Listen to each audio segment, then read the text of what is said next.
Okay, good morning, everyone.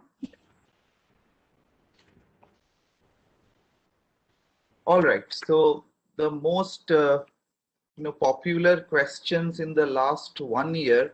Are you able to see me? Are you able to hear me? Are you able to see the slides on the screen? All good, sir. All good. Okay, okay. So let me just stop sharing. I'll take the risk of uh, closing my slides for a few minutes before I begin. So good morning once again, everyone. First of all, let me thank Christ University Department of Commerce, in particular Professor Rishikesh AB and his colleagues for inviting me to this event. So I look forward to sharing with you some bits and pieces of wisdom, so to say, that I have gathered over the years since I first wrote a paper way back in 2002, probably. So 2002, when I first published a paper in a peer-reviewed journal, and over the last 18 or 19 years, I have been writing research papers, guiding students. So based on that experience and also a bit of experience of editing journals, serving on editorial boards, reviewing papers, there are certain do's and don'ts, good practices, which I hope will be useful to you. Let me also say that learning the skills of writing a good research paper is not just about becoming an academic researcher. And I'm saying this because I'm aware that, of course, many of you may not be interested in academics as a career, but might move on to the corporate sector, government, other sorts of professions. I believe that the current industry and market environment that we live in is strongly placing a premium on skills of innovation, creativity, and inquiry, where you are expected to do things differently than has been done before. So, that innovative mindset, that creativity, that spirit of inquiry is a skill that you also learn in the process of writing a research paper and publishing it.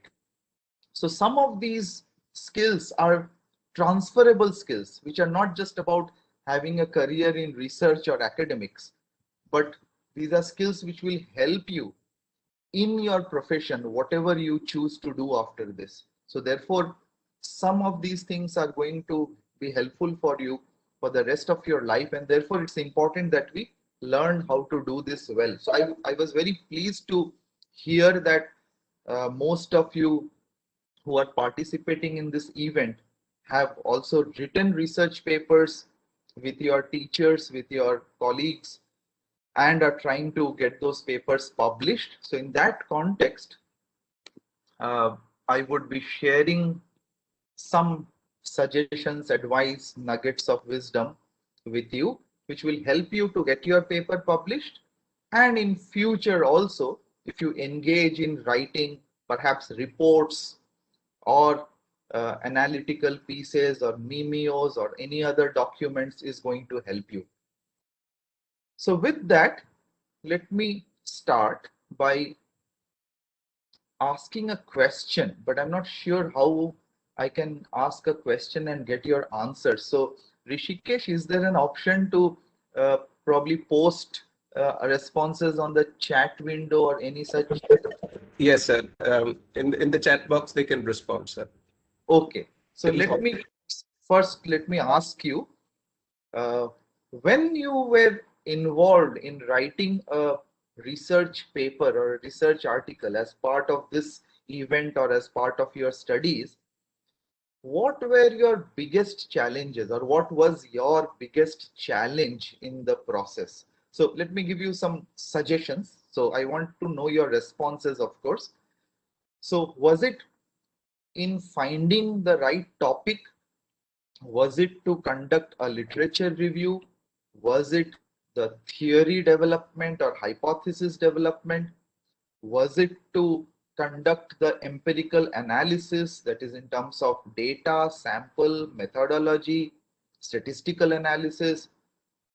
Or if there is anything else, I would love to hear from you before I move on. So why don't I get some responses? So let me see if I am able to find out your responses. Okay, great, great. So I'm getting a lot of responses now.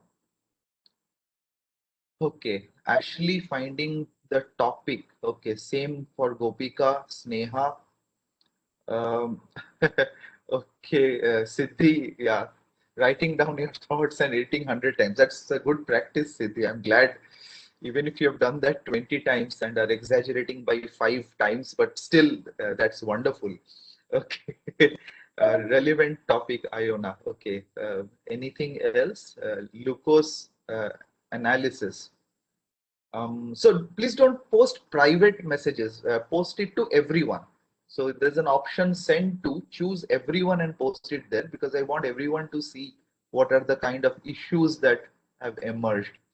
Nagashri research problem, okay, sharing topic, glucose theory development, Bridget, Kinjal. Okay, so most of you are talking about research topic. Debolina literature review. Yeah. So once again, people, you are posting using send to me, but post using send to everyone so that everyone can see. I mean, there's nothing to be shy about this. So we all face these problems. So post it as a public message. Indu research problem. Okay, all right. So you'll be glad to know that's where I will begin. So I'll start by talking about uh, how to find a research problem, and I'll talk about a few of these issues also. And if there's anything else, feel free to ask me. I'll keep an eye on the chat window and I'll try to address your question. So this is the most important. I'm glad that I chose to talk about this first. So this seems to be the most common challenge that you have faced. So what to research? Now, one of the things that I like to tell, and people have found it useful, is that, is your heart in it? Does the topic excite you?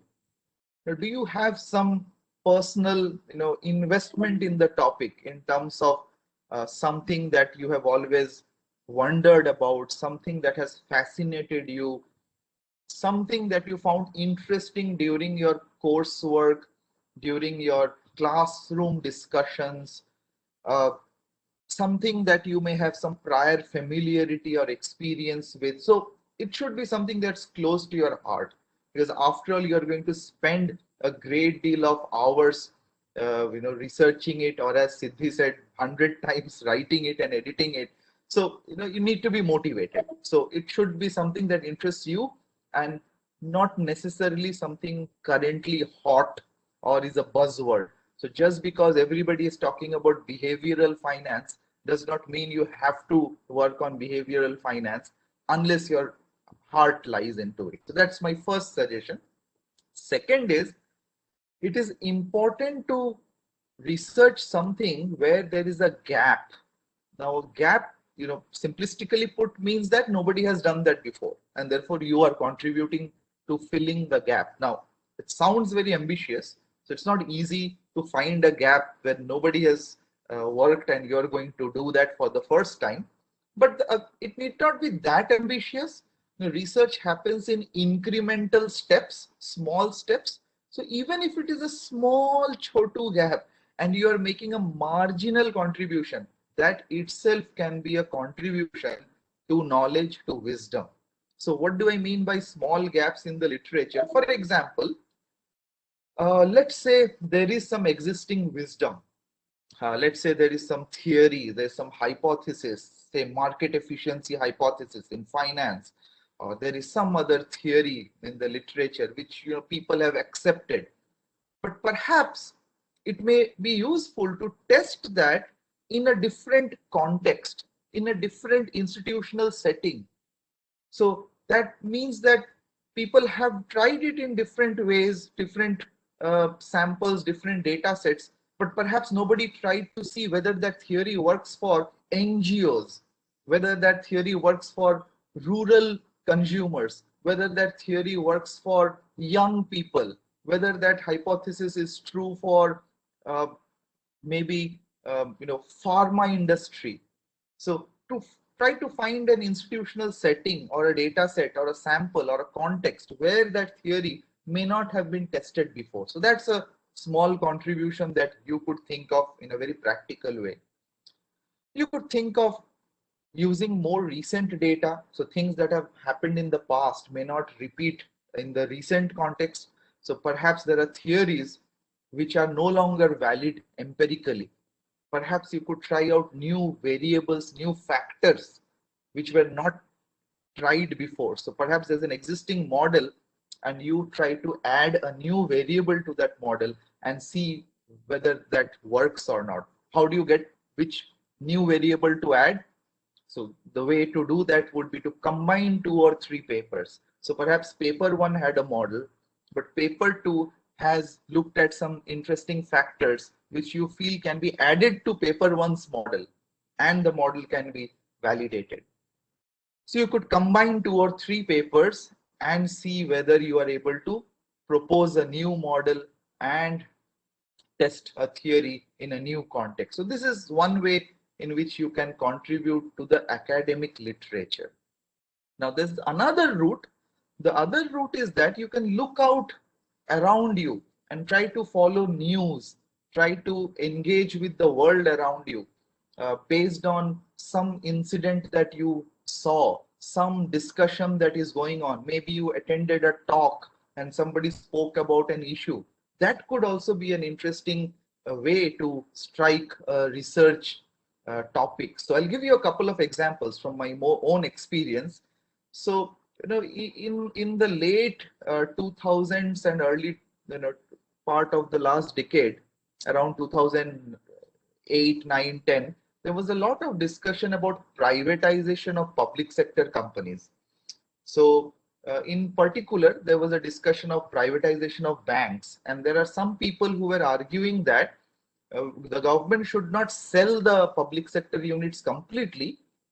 Rather, the government should partially sell shares in public sector units so that the ownership stays with the government, but there are also shares listed on the stock markets so that the trading in the stock market sends out price signals about the efficiency of the company, which will act as a disciplining factor to improve the performance of the PSU. So there was a media discussion and a lot of opinion pieces and columns were being written.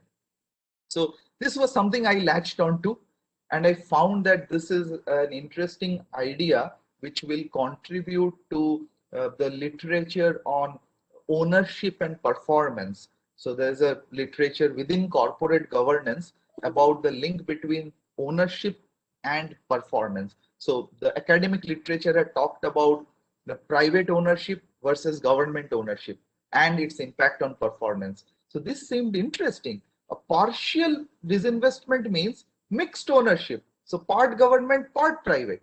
Can that lead to improvement in performance? And I figured out people have already done this in different countries, in different contexts, but nobody had tested this idea in the context of banking industry. So that was one of the papers that I wrote, which was published in a pretty decent journal called Journal of Financial Economic Policy, which was about partial privatization and bank performance, taking data from India. So this is just an example from my own experience of one of my published papers, which came from news events. The second one is a not so happy story, but this was a very sad incident I read about 2 girls being gang raped, killed, and hanged from a tree. Very heart-rendering and absolutely horrible event that happened in 2014.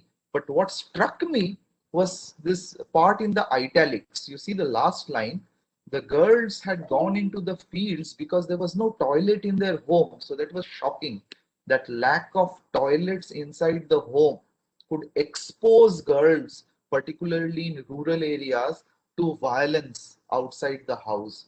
So that set me and my co-authors thinking that whether resources in the house, infrastructure in the house, so things like toilets in the house, things like having cooking gas inside the house, having a water connection in the house, means that women in rural areas will not have to step outside the house so often, particularly in unsafe times of the day, and get exposed to violence. So this is our latest study. This is a working paper right now, but we have submitted it for publication. It's called "Does Access to Key Household Resources Help in Reducing Violence Against Women?" Which is the link to the paper is given below. So here we are contributing to the academic literature on gender-based violence. So people have studied different factors that lead to violence against women, but our contribution is to look at a different kind of factor, which is household resources. And can the government providing household resources lead to lower violence?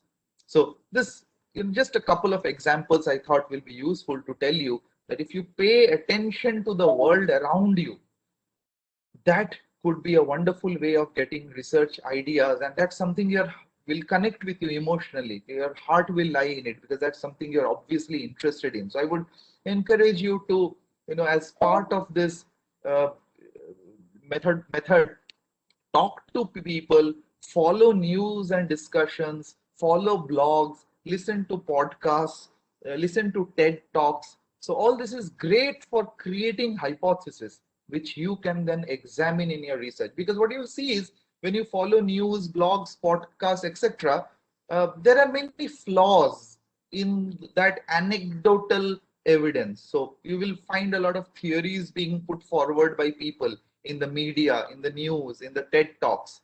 But there are many problems. So they may be talking about evidence based on small samples, maybe one case or two case. Perhaps you can try and generalize it.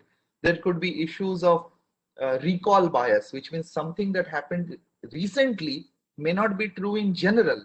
So perhaps you may want to see whether that phenomena applies in general or it has happened only recently. Correlation versus causality. So some people would say that, look, farmers are committing suicides, but stock market is booming.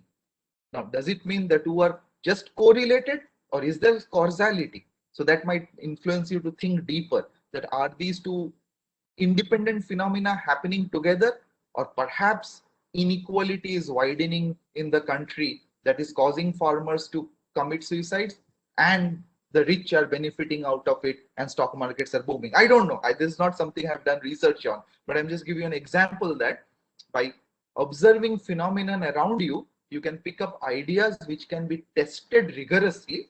But of course, bear in mind that at the end of the day, you have to still connect it with the academic literature.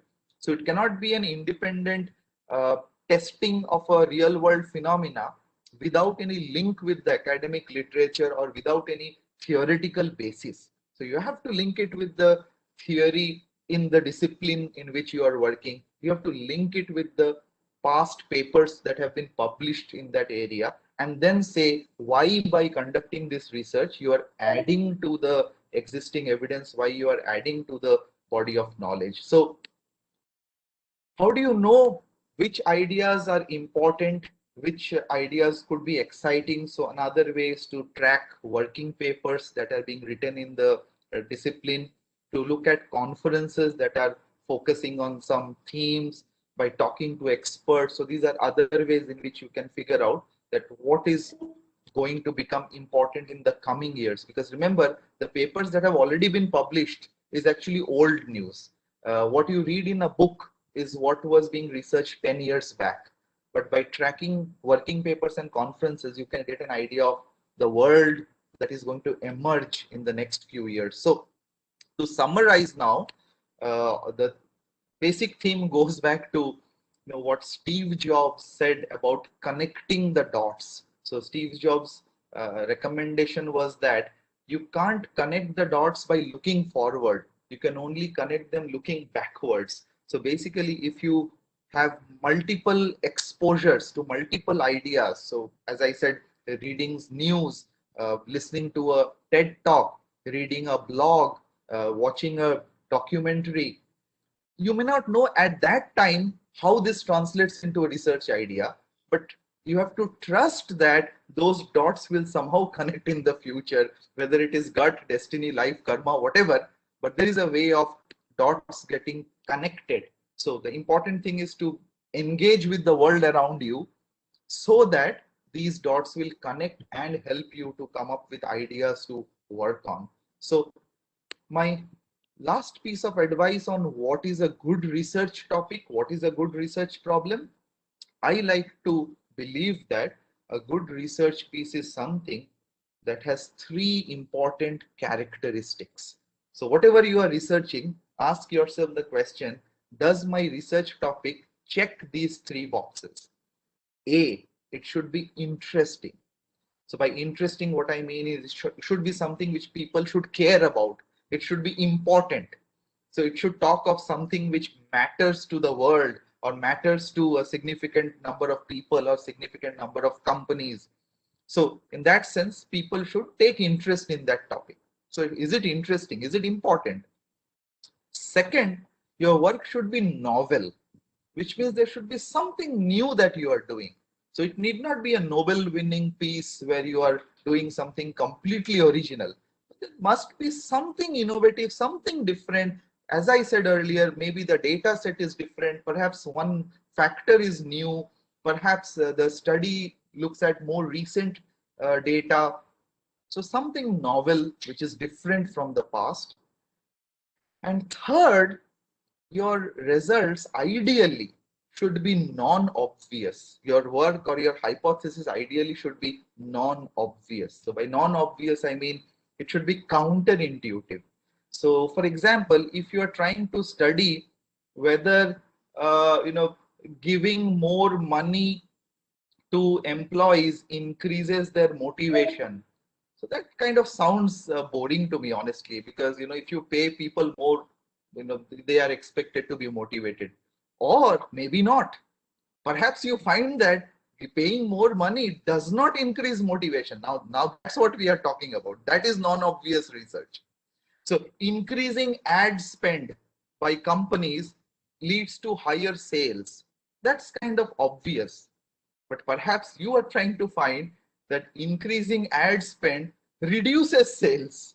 Now that is counterintuitive, that is non-obvious. So that would be research which would create an impact, which would impress others. So try, I mean, it's not very easy, particularly the third one, well, even the second one, or even the first one. It's not easy, but try to ensure that in some ways your research should check at least two out of these three boxes, if not all three boxes. So that is my definition of a good research problem or a good research topic.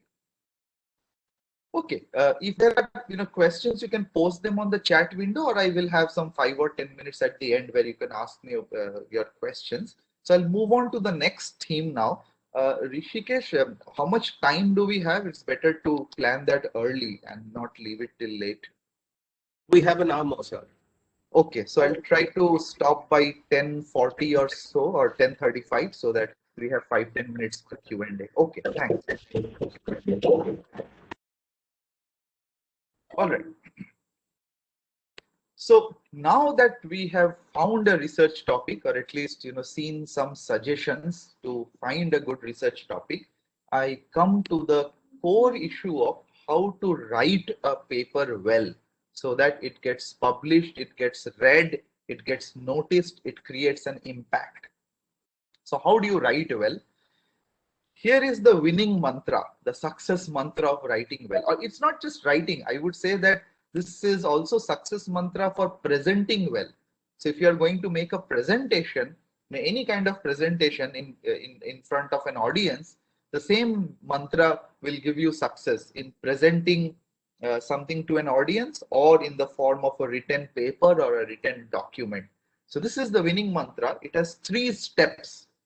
Okay, so there are 3 steps in this. step one is begin by telling them what you are going to tell them. Okay, so them means the reader or the audience. So start by telling them what you are going to tell them.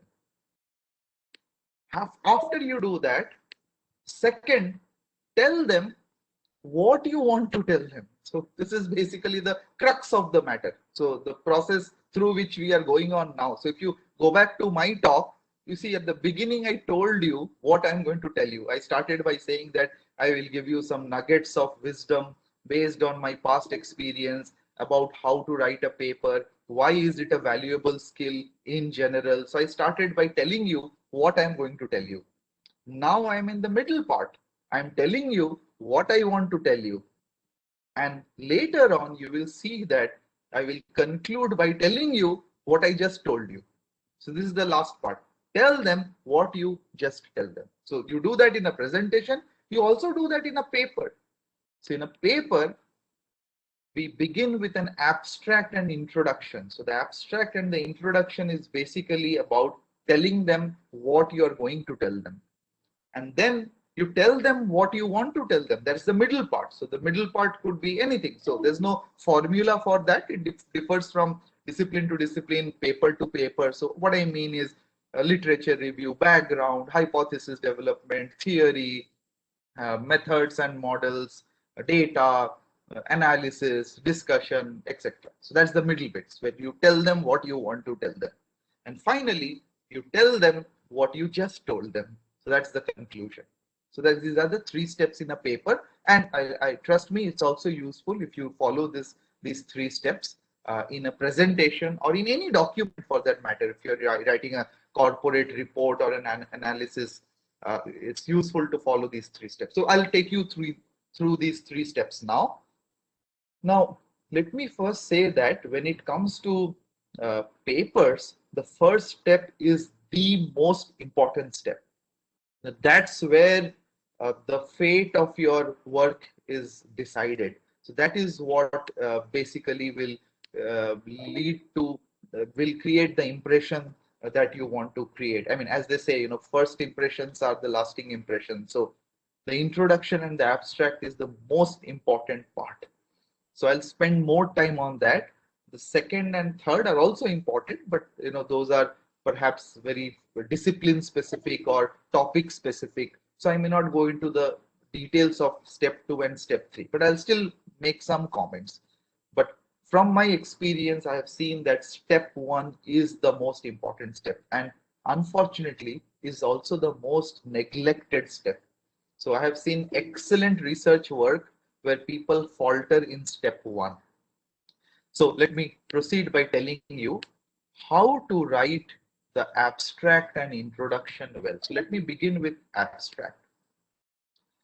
So as I said, this is what will decide the fate of your paper, because trust me, you may think great about your work, and I do. I think, I do awesome research, but nobody is going to read beyond the abstract, or if I'm lucky, the introduction. So hardly very few people will read beyond that.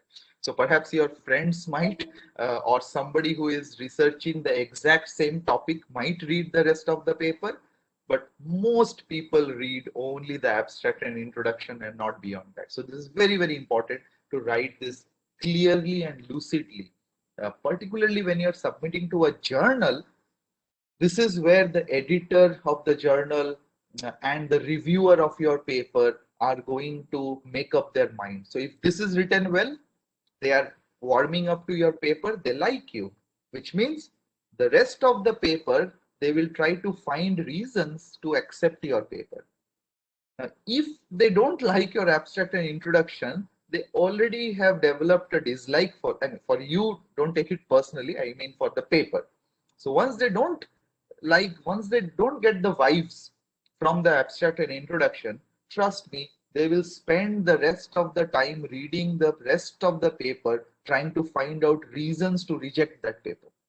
So this is the make or break stage. It should be clear, it should be lucid, and it should be written in a very crisp and focused manner to grab attention, particularly in the internet age where people don't read physical copies of papers. They're going to read on the internet.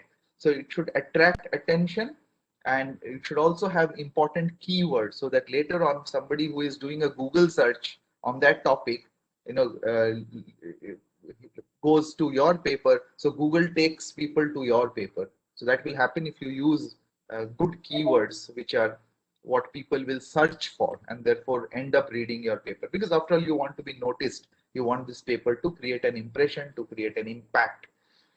So what are the ways to write an abstract? So I'll give you some options. There is no one formula for this. So this is for technical journals. So typically we start with the motivation. So 1 or 2 lines about why is the article interesting or important. Remember, research should be interesting. So the first 2 lines are about why is your paper interesting or important? Why should people care about it? And then you talk about, you focus on the exact research question, what you are doing in this particular paper.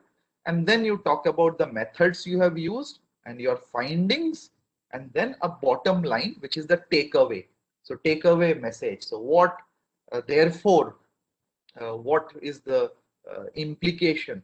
So that's how you structure an abstract in a technical journal or for a technical article.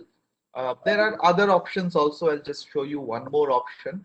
So this is for a more discursive or thematic or conceptual paper, which does not have empirical analysis. So there can be a motivation, then a body, and then key findings and implications. So there is no one formula for this. Various journals may have their own preferences, but I'll give you a couple of examples. So this is from my own paper, uh, where let me first show you the abstract as it appears in the paper. So you don't have to read this. I'll tell you why I'm showing you this. So this is how the abstract appears like. But if you drill deeper into it, you will see that this abstract actually contains those components that I talked about.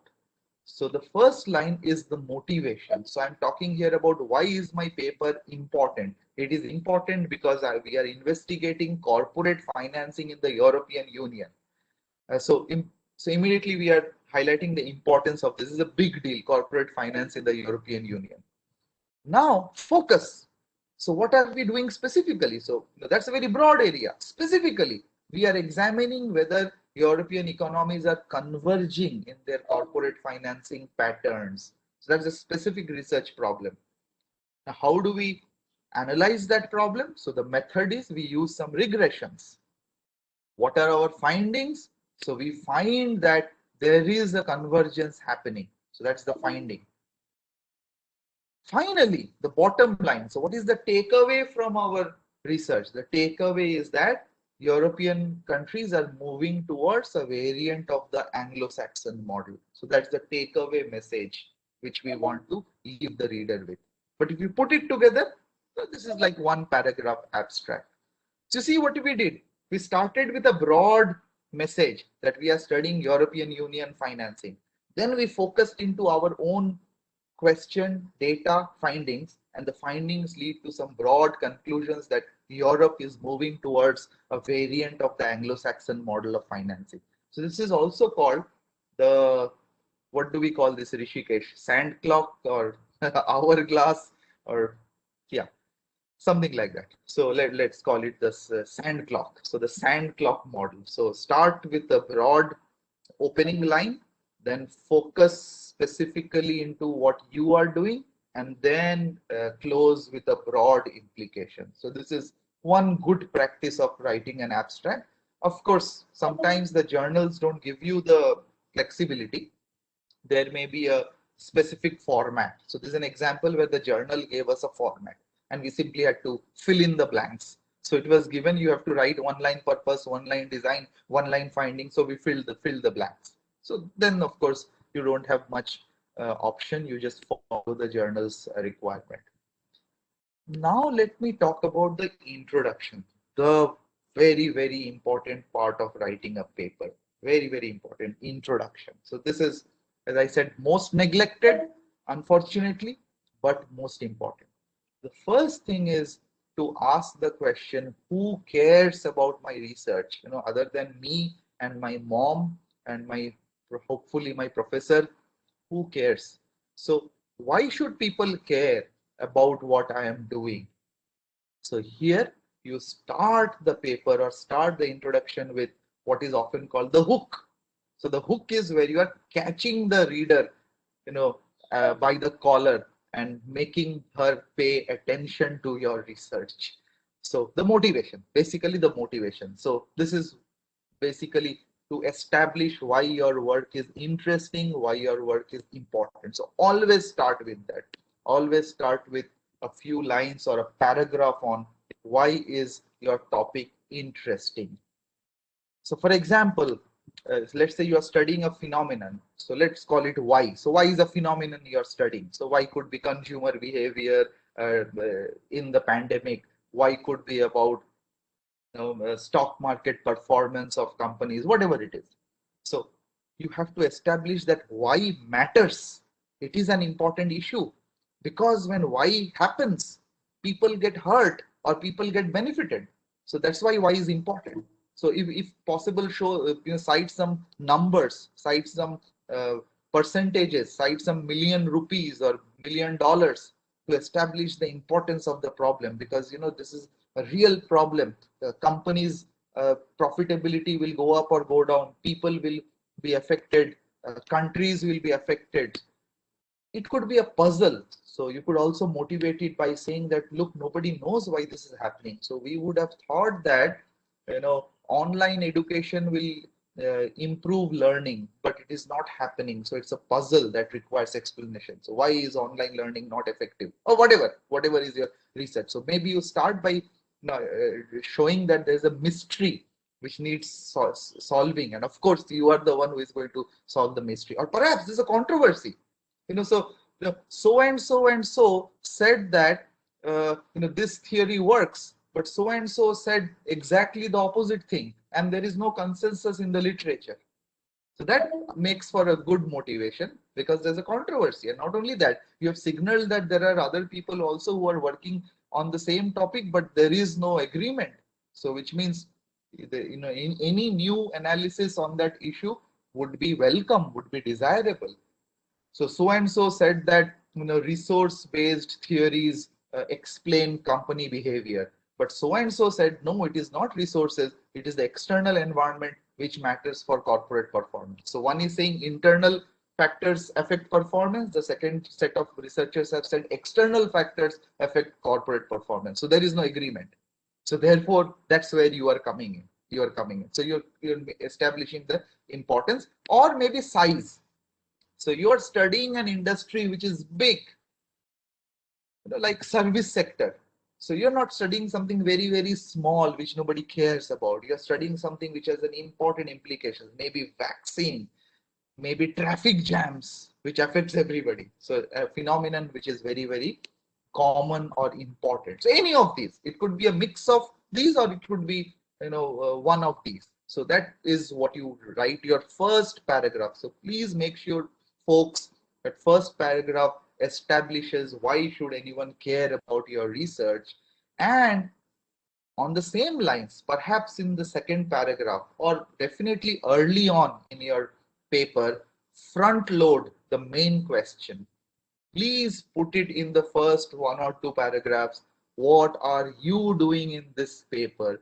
Don't leave it to the end. So I have seen many people writing elaborate introductions. They go on and on about what X said, what Y said, what the theory says, what happens in America, what happens in Asia. They go on and on and on, and maybe at the end of page 4, they say that in this paper we do this. No, that has to come way early in the paper, because you see, the reviewer or the reader may have stopped caring about your research because they don't know what you are doing. You're only talking about what others have done and what is happening in the world, but what have you done in this paper? You have to communicate that early. It should be in the first one or two paragraphs, according to me, and it should be communicated very succinctly, crisp. Maybe one line you have to communicate your key idea. So I think that's an important challenge. It's not easy. It's a skill to be developed over time, whether in academic research or in corporate research or any analysis you do in your life. How do you communicate an idea in one line? It's a skill to learn. So you have to say that what you are doing is important, what you have to say that what you are doing is interesting, but you cannot make it too complicated because it has to be in one line.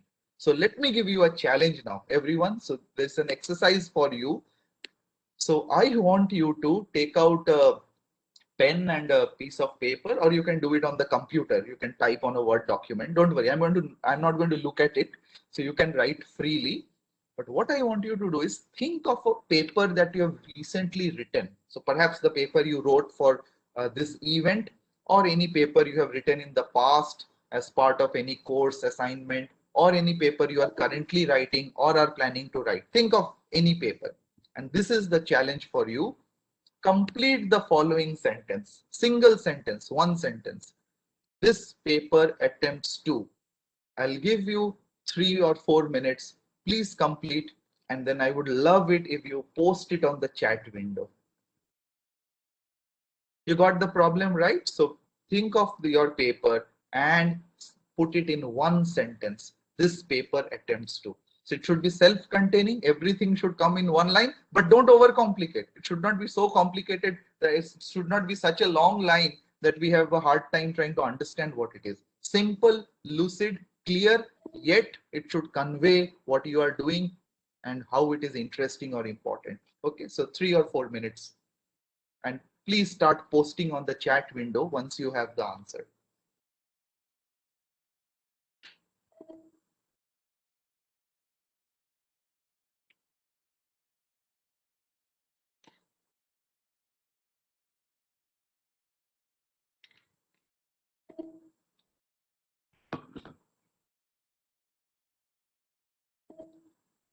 Excellent. We have our first entry already.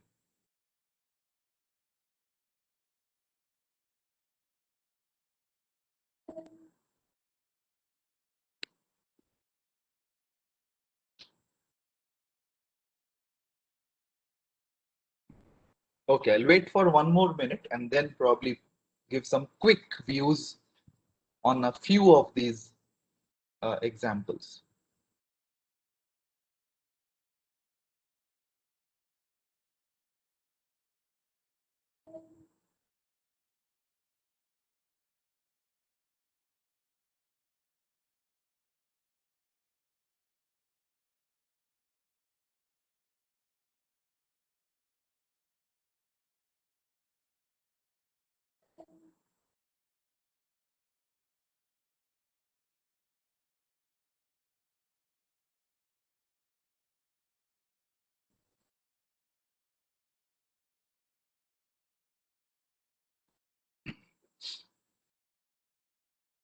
Okay, okay, excellent. So a lot of answers are coming in now. Wonderful.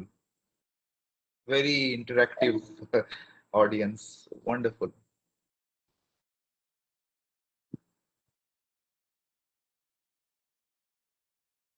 Okay. Now, let me just look at a few of them. Of course, I won't have the time to look at all, but this is not to pass any judgment. Don't worry. But maybe to give you some tips and to everyone here. So I'll start with maybe Anu KM. This paper attempts to study the impact of equity derivatives on spot market volatility.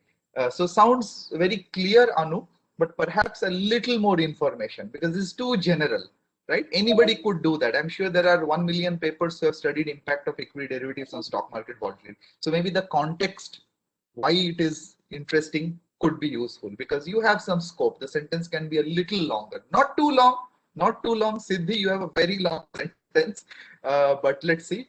This study aims to explain job seekers' acceptance of automation in HRM and extent to which humans will use AI to recruit humans. Yeah, I think this is fine. It's not too long.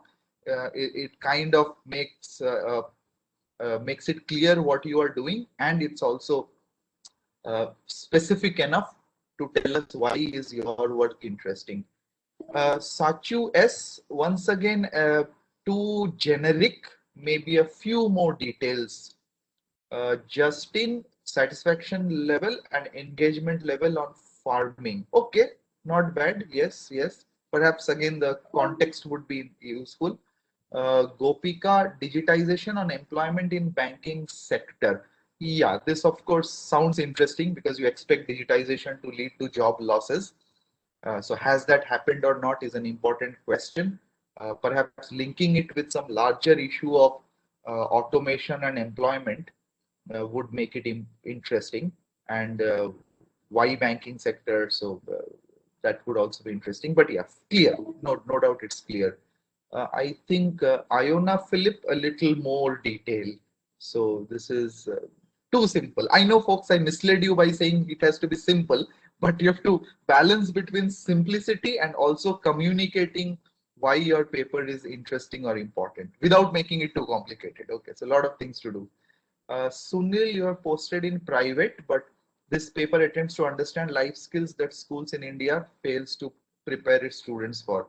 Not bad, but whenever you are people, whenever you are talking of India, no harm studying that, but try to think of why it could be an interesting question for the rest of the world also. Okay, so it's not easy, but think of why the question is something like the impact of digitization on employment, why it should be important or interesting for the rest of the world also. Um, yeah, Anu, okay, you have given a little more detail. All right, that helps. Grishma, private message, attempts to study positive aspects of COVID with regards to digital divide. Interesting. Positive aspects of COVID. So that immediately grabs attention. So Deepika, existence and impact of glass ceiling on women employees. Little more detail required. A lot of you are posting private messages. Please post to everyone because this is a shared, exercise. If I'm giving feedback, others need to see.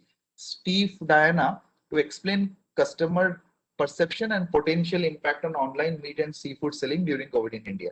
Yeah, so this is very clear, but once again, remember it should be interesting to the rest of the world also. But yeah, of course, India is your setting, so I understand why you have given India to explain the context. Investor behavior during COVID.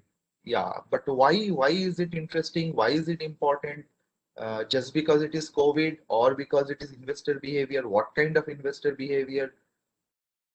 Okay, okay. So I think couple of more. No, I think I've covered most of these. Okay, so let me move on. So I think what I was trying to do is not to put you in a spot, but to drive home the point that communicating in one line is harder than communicating in one paragraph or one page.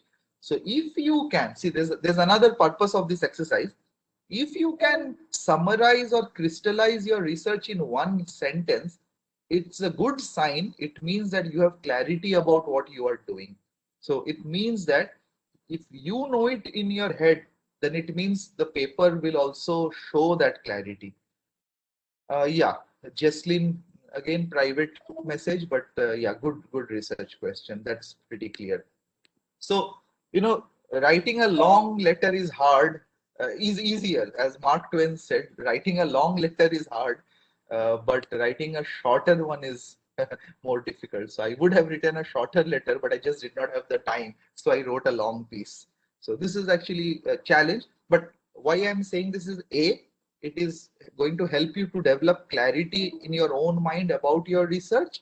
And B, that clarity of thought will come across in the paper. And C, this line that you have written, everyone, the line that you posted on the chat window, please make sure it appears in the first two paragraphs or at most the third paragraph of the paper, not after that. People will stop caring, people will stop reading after that. So you have to bring it up early in the paper. Okay, so what do you do after you have motivated the idea and stated your research question?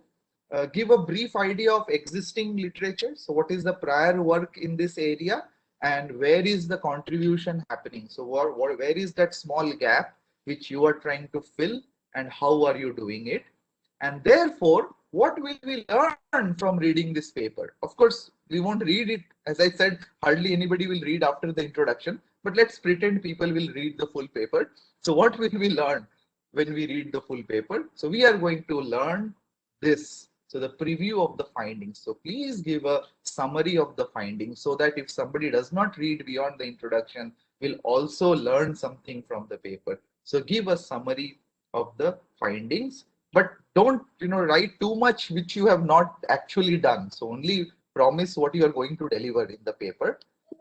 And it's nice to give a roadmap that what will the next section do, what will be the next section do, what will be the next section doing. So a roadmap to the paper. So that's the introduction.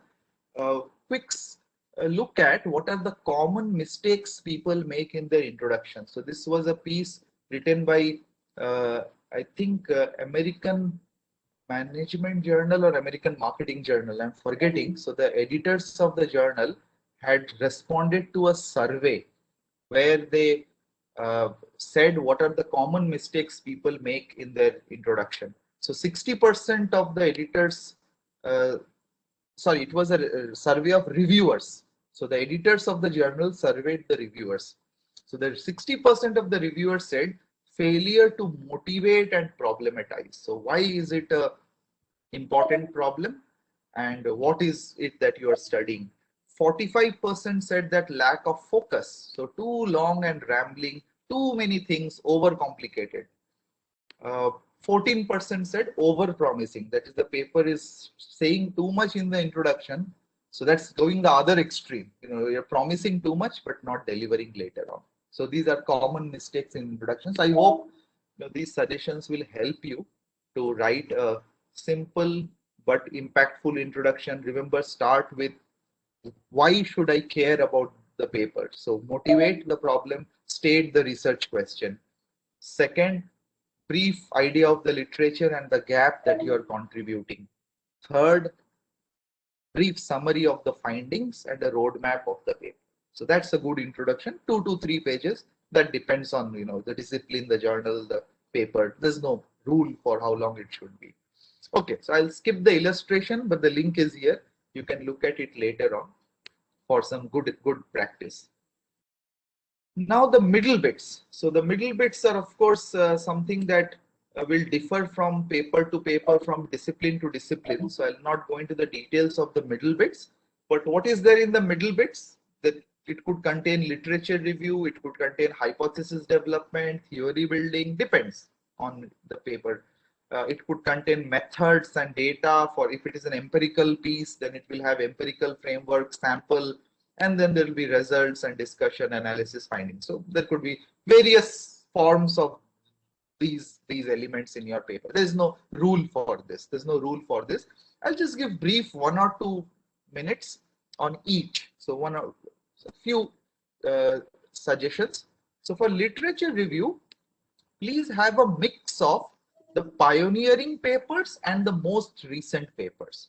So do cite 1 or 2 very important influential studies, classic papers, but also most importantly cite 2020, 2019, let's say post 2010 or post 2015 papers. So there should be, this is a mistake many people do, they don't cite recent studies. So please describe or summarize a few latest papers. But there's a whole ocean out there. It's not possible to read every paper, and you're not supposed to do that. So literature review is not a place to dump a summary of the entire literature, but only the most relevant ones for your research questions. Remember the research question you told us about, the behavior of stock prices during pandemic, or the correlation between stock price and oil price, or whatever it was that you're studying. What are those papers which are closely related to what you are doing? So not anything that is loosely relevant but very, very interesting. No, focus on those that are directly relevant for your papers. You can ignore the rest of the literature. I've seen this in some people. They think of a literature review as a summary. So and so 2010 said that blah blah blah blah. According to so and so 2015 blah blah blah blah. So and so said blah blah blah blah. It's not one line or one para on each paper. So a literature review is supposed to be your own comment on what the literature has done. So it's not easy. You have to read some papers to see how good writers, good authors do it. The idea is to compare and contrast. That on one hand, so and so did this, but on the other hand, so and so contradicted it and did something else. But there seems to be a mixed body of evidence. So there has to be some comparing, contrasting, and your view coming into the literature review, not just a list of papers being summarized one after the other. Please write in your own words. Paraphrase the sentence you are using from another's paper. Don't copy paste that line. It will be a desk reject. Plagiarism tools will pick it up as plagiarism. So you did not intend to plagiarize. Plagiarize, of course, means cheating, that is, stealing somebody else's work. You did not mean to steal, but it happens when you read somebody's paper, you tend to use those same lines. Particularly happens when you are reading from the internet and typing it on a Word document. So what I try to do is to avoid that. I read something, close my eyes, think of what I read, and then try to write that on my own. And then reference. Of course, you have to give reference. You have to cite whoever's paper you are citing, but don't read and write at the same time, because then you end up replicating the same words, and that would be caught by the computer programs as plagiarism, and the paper would get rejected. So write in your own words. Okay, the second one is theory building or hypothesis development. So this is where you frame your problem in a very rigorous manner. So what is the problem? You have to define it very strongly. So Albert Einstein apparently said this, but if you go by Google memes, Albert Einstein said many things which he may or may not have said. But one of the things attributed to Albert Einstein is that if I were given 1 hour to save the planet, I would spend 59 minutes defining the problem and 1 minute resolving it. So it's very important to define what are you doing. So this is where you do it. So according to the American management review editors, what and how has to be made very clear. What are you doing? So what is your contribution? Maybe there's an existing model. You are perhaps removing some factor and adding some other factor in the model. So maybe that's your contribution. You're removing or adding a new variable, or maybe you're studying a different phenomena. So what are you doing? It has to be very clear. And how does this change anything? How does this change our existing knowledge? So you have to explain that. And why did you do that? It's not just a game that you tinker and play fool around with existing models. There's a reason why you did that, because you feel that the existing model will not work in your context. Maybe the paper that was done for American banking will not work for Indian banking. Maybe the paper done for American farmers will not work for Indian farmers. So there are reasons why you are changing the existing model. So you have to state why you do that. Third is the empirical analysis and data. So I would say that please explain very clearly the choice of your methodology, why you chose a method, who has used it before, give some examples of where this method was used in the past. Why do you think this is a suitable method for your paper? What are the alternatives that you could have used but you did not? Why your methodology is preferred? Does it have some advantages over other methodologies? So spend a paragraph or two defending the choice of methodology and explain the sample in great detail. Thumb rule is explain the sample in such detail that a reader can go out to the field and replicate your analysis. So that level of detail. So when did you collect the data? Where did you collect? Who collected the data? How was the sampling done? Who were the people interviewed? What is the sample size? What does each variable measure? How were they constructed? So all these details, thumb rule, anybody reading it should be able to replicate your paper. The idea is clarity. The idea is it should have details to convince the reviewer or the reader that your work is rigorous. Sometimes people present descriptive statistics for quantitative data. So if you have some numbers, people like to present mean, standard deviation, percentage, some graphs. Don't just throw the graph and the table. Talk about it. So please say what is it that is there in the table or the graph. There's no point in just presenting it and then moving on. So say what does the mean do? What is it showing? Is the mean going up or down? Is the graph moving up or down or why. So talk about it a little. Then main analysis. So there would be results and discussion. So of course, this is where you show your analysis, your findings, and you discuss the results. So once again, don't just describe, but try to critically analyze your findings. So it's not just because, not about saying in table 3 we see that the figure is 2.1. In table 4 we find that the figure under profits is 6.1. We know that already. I can read the table and see the number myself. Talk about it. What does it mean? Does it mean it is good or bad? Does it support the theory or contradict the theory? Is it matching with the literature or differing with the literature? So keep a story going. Don't just merely report what is there in the table or graph. Tell a story around it. Link it with the theory. Compare it with past studies. In empirical studies, in quantitative studies, these days editors and reviewers are asking for robustness checks, which means slice and dice the data and show that your findings will be supported even in different kinds of subsamples. Even if you change the definitions, the same results will follow. So in some journals, this is becoming very important. Okay, so again, there's a good practice which I'll leave it in the slides. You can look at it on your own. Now, a few more suggestions, and then I'll move on to the conclusion. So a couple of pieces of advice I have seen from mistakes that people make. So a few suggestions, and then I'll talk about conclusion, which is the end. So please keep international readers in mind. So common mistakes, people say rupees so and so, put a footnote and specify the exchange rate with US dollar so that an international reader can see the scale of the problem. Avoid using lakhs or crores. It's better to use 100,000 or millions or billions.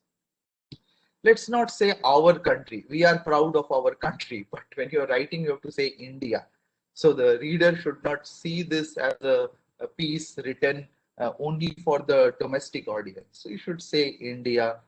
If you are surveying some districts of Karnataka, don't just say that this is a study of 10 districts of Karnataka, or this is a study done for urban areas of Tamil Nadu, or this is a study done for based survey done of students studying in colleges in Hyderabad. Why? Why did you choose? Why is Karnataka a useful case study? Why are colleges of Hyderabad important for studying the phenomenon that you are studying? So you have to justify that and not just say that you did it out of convenience because that's your hometown or it's your home state. So you have to defend the choice of your sample. Each paragraph should have a single theme, so don't overcomplicate the paragraph. Every paragraph is meant to convey one message over a number of sentences, but keep one paragraph focused on one theme. Each sentence should be self-containing and should convey something useful. So there should not be any unnecessary sentence in a paragraph. Each sentence should say something different from the previous one or the next one. Okay. So golden rule is that there should not be any line which is irrelevant. Every sentence should be saying something important, and within a sentence there should not be any unnecessary words. So the sentence should only have words that are important, without which the message would be lost. So simple sentences, don't go for complicated sentences, break up long sentences, don't go for complex words, use simple words. Finally, the conclusion. So what do you do in a conclusion? Many people think of conclusion as a summary. So conclusion is not just a summary. A conclusion is more than a summary. You can give a one paragraph summary, but conclusion should talk about your contribution. So how did you contribute to the literature or the theory in this area? What are the implications of your research for policymakers, for society at large, or for practitioners, for managers, for investors? So use your paper's findings to draw lessons for any of these or all of these stakeholders.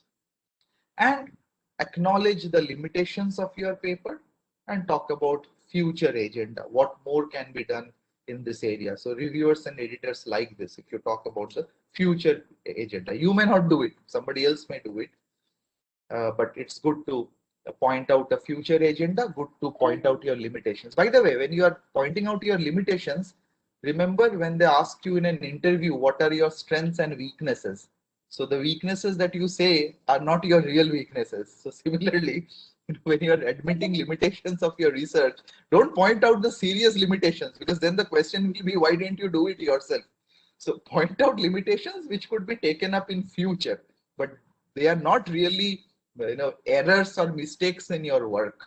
So limitations could be scope for future research, not to actually admit what is wrong in your work. Of course, I'm assuming there's nothing wrong in your work. Okay, so then comes submitting to a journal. So you look at the journal's requirement. The journal will tell you what is their preference in terms of formatting, word count, tables, figures, etc. And always rewrite and polish and proofread. So as Siddhi was saying earlier, editing 100 times, that's a wonderful thing to do. So you have to read it again and again, proof check, spell check, short sentences, simple words, and edit your document again and again and again and again. But beyond the point, let it go. Beyond the point, diminishing returns sets in. So then you have to submit your paper and let go. Okay, now I'm almost at the end. I have a couple of other things to talk about, but before that, quick exercise. So I'll show you a paper. Now I want you to think of what are the suggestions I have given you, and how would you use that to improve this paper. So if you were a co-author of this paper, how would you improve this?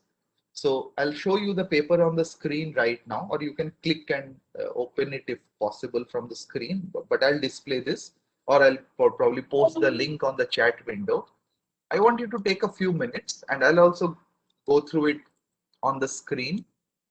Think of all the things I have told you so far, and let's see whether you can apply it to this paper just as an example.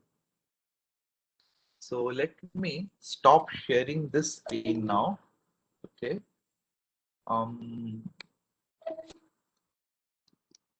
And let me copy this link and post it in the chat window, and also open this paper and share it on the screen. So you can look at this paper on your own, or you can look at the WebEx screen, because I am now about to share it on the screen. Okay, let's start with the abstract. Please note down wherever you find room for improvement, note it down, and then I'll ask you.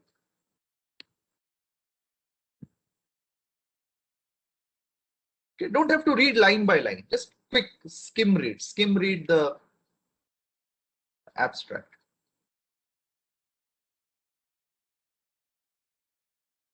Okay, any suggestions, please post on the chat window. If you were to rewrite this based on whatever I have told you, can you think of any improvement?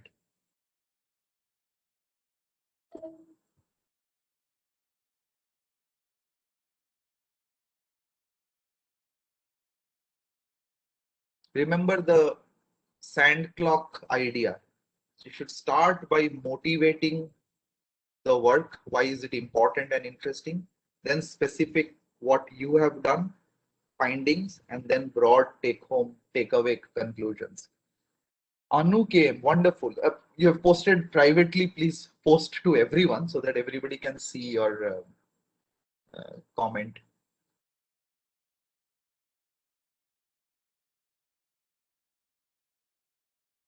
Anybody else? What would you do to improve this?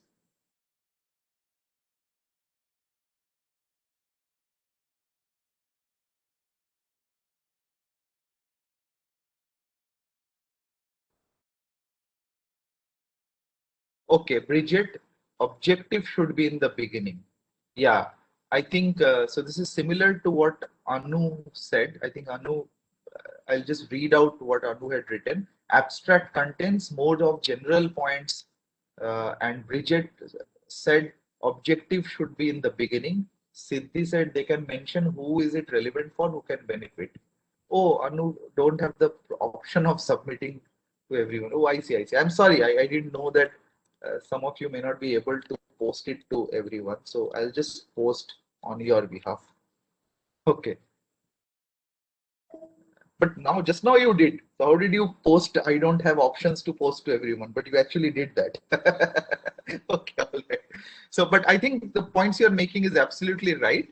That the first three paragraphs seems to have been wasted, and the objective comes much later.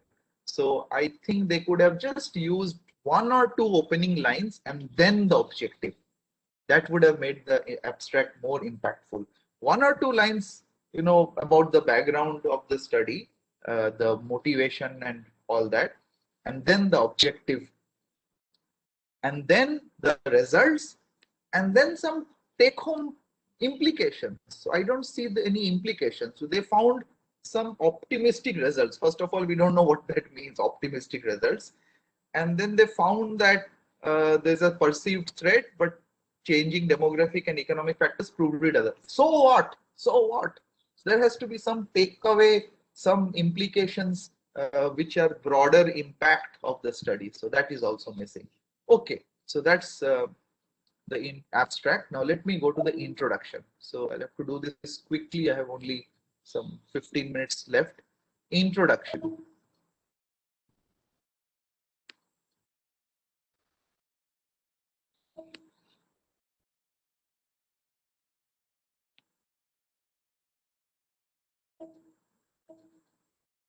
Moving to the second page.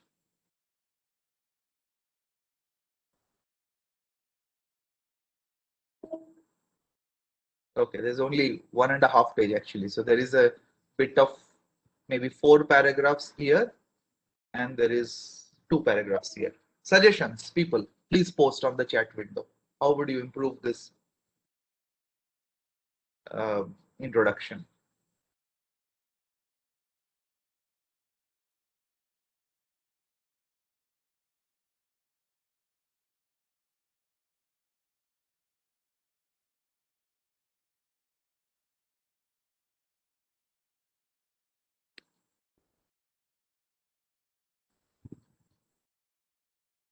Okay, I'm not getting any responses, but let me try to offer my suggestions, what I would do if I were writing this paper.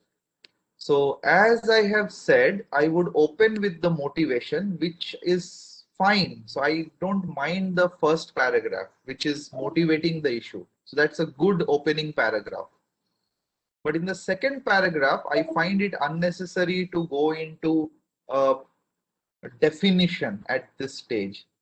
Rather, I would like the second paragraph to talk about this study does this, that one line which I told you about. So that should come up in the second or third paragraphs, but it does not.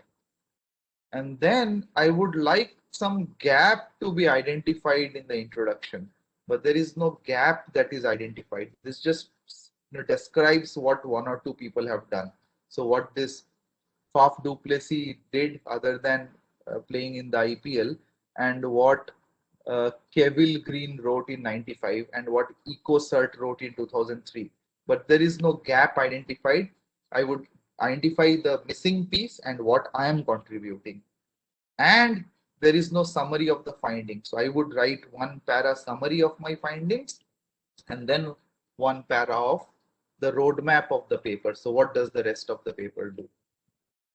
Okay, review of literature. So I'll just show you this page and you can give me your comments.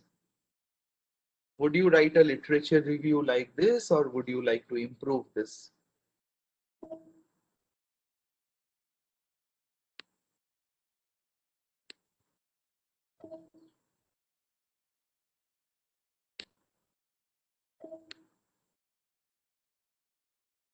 Maybe I'll go to the next page as well.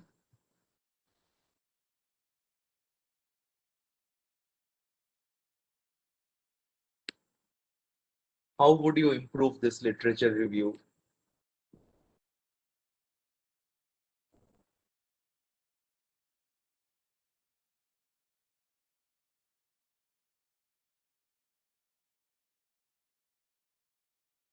So here's what I would do.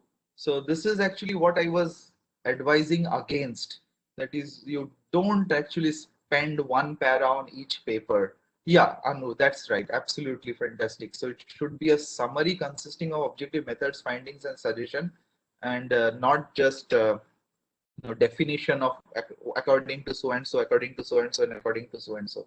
But rather you give some idea of what did that person do using which method and what was the finding, and then compare with the next one and compare with the next one and compare with the next one. So not just a description of what each person did. So here what they have done is they have just spent one para describing what the person has done. Okay, objectives of the study are clear, methodology is clear. There's a limitation in the methodology itself. I don't know why they did it. Then there is findings. So I'll not go into the rest of the paper. Let me try to quickly go into the conclusion and see if we can give some room for improvement to it. So there is a conclusion. Okay. Conclusion is actually not too bad. They have talked about the summary. There is a future scope. I think I would have liked to see implications of the study. So there's a summary of the findings, which is good. Future scope is good. I would like limitations to come here. Most importantly, implications of the study, implications for society, for practice, for managers, for government, for investors. So I would like that to come into the conclusion. References, you don't have to categorize into books, journals, articles. It should be one running reference list and not categorized like this. Okay, so let me go back to my slides, and I have just maybe 5 more minutes, and I think we need to wrap up.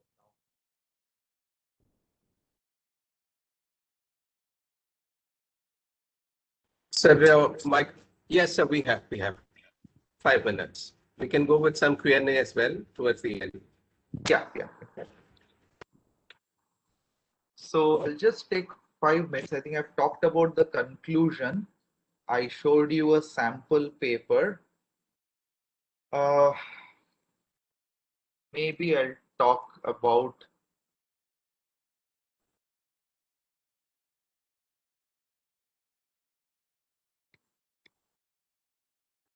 let me just get my slides back. Sorry, I'm trying to find my slides. Yeah, got it. Share.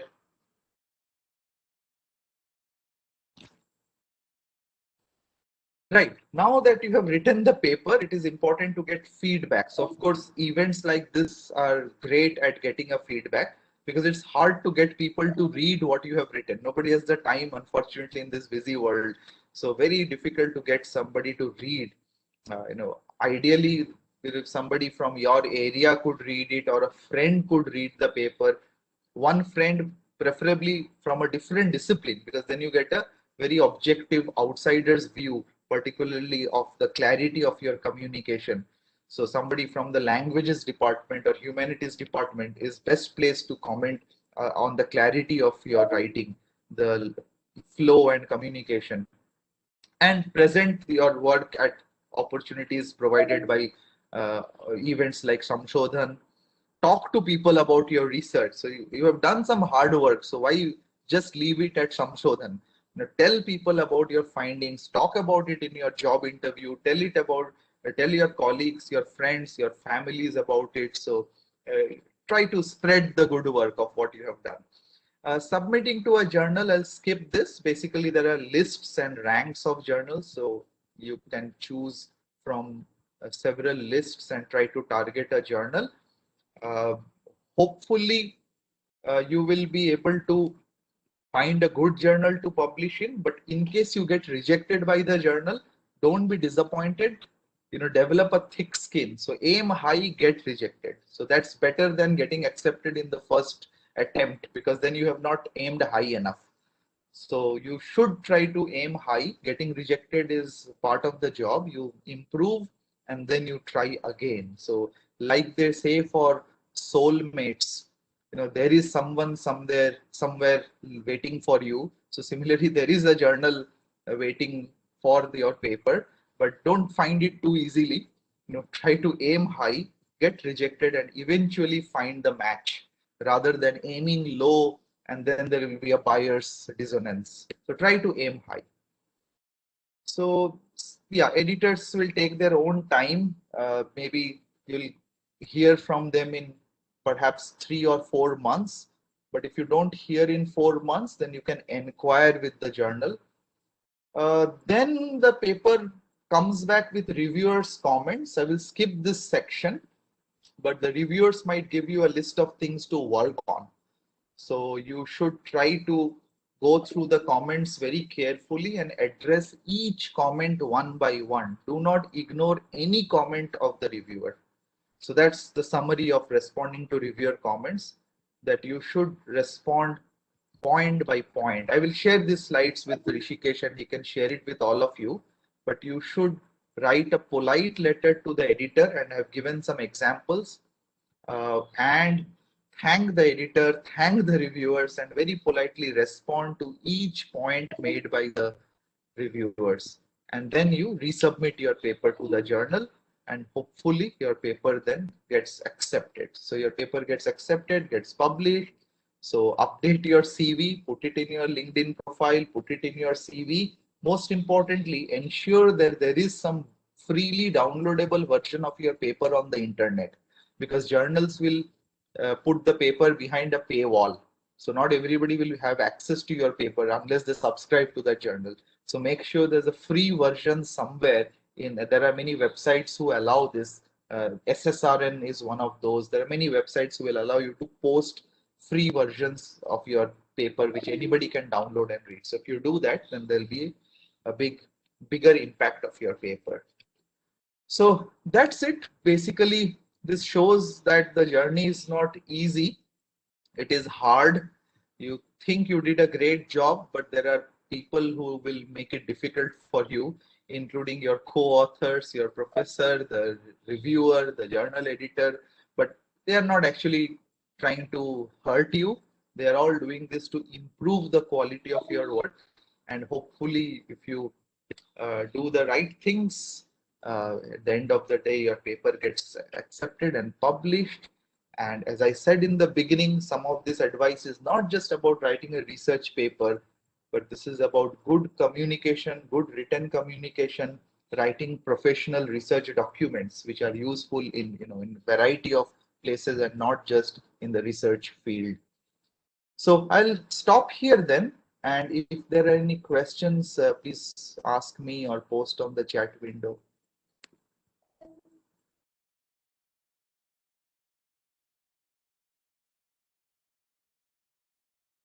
Students, you're free to post your questions, your queries, your doubts on anything that Sir had discussed so far, or anything that you're curious to know more about, because many of you have completed your research work as in the verge of your submission, and some of you are at the stage of analysis. So there are people at different stages. So you might have different kind of questions. Anything is open in this platform. Yeah, there is already one question I can see from Nagashri. So you want to know what are the limitations that we should mention. So yeah, this is the tricky thing, right? Uh, I think Rishikesh, could you mute yourself? There's a echo. Oh, sorry, I'll do that. Sorry. Yeah, so this is, as I said, in an interview, when they ask you what are your strengths and weaknesses, you don't really want to reveal your weaknesses because that will be held against you. So don't believe when people say you honesty is rewarded when you say weaknesses. Nobody wants to hear about your real weaknesses. So similarly, in limitations, perhaps you can say that why your results cannot be generalized, because you only studied one sample. That's a fair limitation. Of course, you cannot study the whole world in one paper. You are only studying one sample, and people should, try to generalize by revisiting this using different samples. It's not your job to do that. So that could be one limitation, the sample. Then methodology. You used one particular methodology, but there are 50 other methodologies which could be used to revisit this research topic. Now, of course, you have only one paper and you can't have 50 methodologies in one paper. So you chose to use one, but there are other methods that can be used. So you can talk about methodology, sample, the data set, the institutional settings, which is basically for others to do and not flaws in your paper. If you see what I mean, Nagashri, that its limitation is not about flaws. Your work is perfect. So limitations are about what more could have been done, but are beyond the scope of your paper.